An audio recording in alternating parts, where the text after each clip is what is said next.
সকলেই দোয়াটা শুনবেন। অনেকে অনেক রকম চিন্তা করে থাকে, তাই তো আমি অনেক ধরনের গুনাহ করেছি, আল্লাহ মাফ করবে কি না। নাউজুবিল্লাহ, ওইসব চিন্তা করার কোনো দরকার নেই। সকলেই আল্লাহর কাছে সঠিকভাবে মাফ চাওয়ার চেষ্টা করবেন।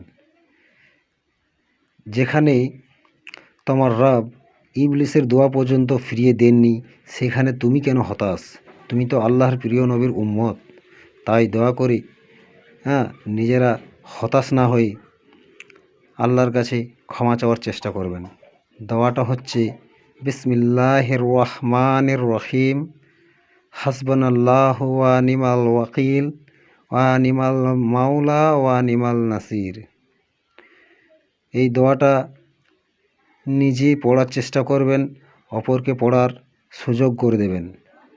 তাই নিজের কাছে না থামিয়ে রেখে শেয়ার করে অন্যদের পড়ার সুযোগ করে দেবেন।